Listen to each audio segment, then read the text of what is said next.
Good morning, grade 10. We are starting lesson number 2 of chemistry and it's again chapter 9, chemical equilibrium. The topic is reversible reaction and it's given on page number 3. Before going towards the reversible reaction, you need to know about chemical reaction first. What is chemical reaction?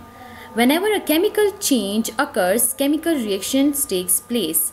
In a chemical reaction, the substances that combine are called reactants, while the substances that formed are called products. So in this reaction, these are the reactants and this is the product. For example, another one example is hydrogen and nitrogen reactants react to form ammonia as a product. So this is again a chemical reaction. Coming towards irreversible reaction first, there are a number of reactions in which the products do not recombine to form the reactants. Such reactions are known as irreversible reactions, and we can say that these reactions are the permanent one in which we cannot change the products back into reactants. These reactions once completed cannot be reversed easily, means you cannot reverse it. In these reactions, the reactants and the products are separated by putting a single arrow which is directed from reactants towards the product like this, okay? And here the example is of carbon reacts with excess of oxygen in air. The reaction stops, then all carbon is used up. The products cannot be converted back to reactants. This reaction is an example of irreversible reaction. Clear? So this is carbon with oxygen changing into carbon dioxide, and the product is carbon dioxide along with ashes, and we cannot change it back into carbon and oxygen. So this is a permanent change and an irreversible one. Now coming towards our main topic, that is reversible reaction. There are number of reactions in which the products cannot react again to form the reactants. Such reactions are known as reversible reactions, means we can reverse them easily. These reactions never achieve completion. Why? Because the product will continue to form reactants again. These reactions can be easily reversed. In these reactions, the reactants and products are separated by putting a double half-headed arrow between the reactants and the products. This shows that the reaction can move both in forward and reverse direction depending upon conditions, means conditions can be concentration, temperature and pressure, through which we can change the direction of reaction. Like if we want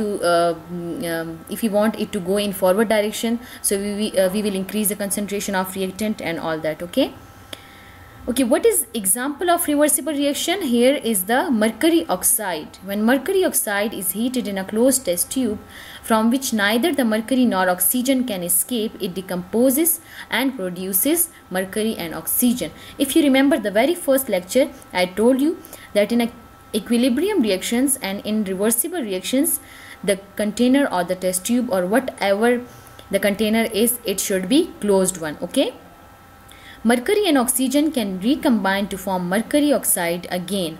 Thus both forward and reverse reactions can proceed at the same time and equilibrium is achieved. Thus at equilibrium, mercury and oxygen will react to form mercury oxide at the same rate at which mercury oxide decomposes into mercury and oxygen. It means the rate of reaction of forward and backward reaction is becoming equal now. At this point, a state of dynamic equilibrium has been reached between the two chemical reactions. Why dynamic? Because they are equal to equilibrium, but the reaction is still continue. That's why dynamic equilibrium. Okay, both reactions continue, but there is no net change in the composition of the system. I hope you are getting it all. Still, if any confusion, you can ask me anytime. Okay, decomposition of mercury oxide. So chemical equation format. This is showing how the mercury oxide decomposed and it changed into mercury and oxygen, but this one reaction is showing that this reaction can reverse if we keep the container closed. A double arrow indicates that reaction goes in both directions. Clear? So this is how we decompose mercury oxide in a test tube by heating, and it will change into mercury and oxygen. Clear? Coming towards your homework now, the first one is write the equilibrium equation between hydrogen and chlorine molecules as reactants and hydrochloric acid as product. Second is explain the meaning of double-headed arrow in chemical equation. You have to give the detailed answer in your notebook. The third one is write any other 3 examples of reversible reaction. Clear? Thank you, class.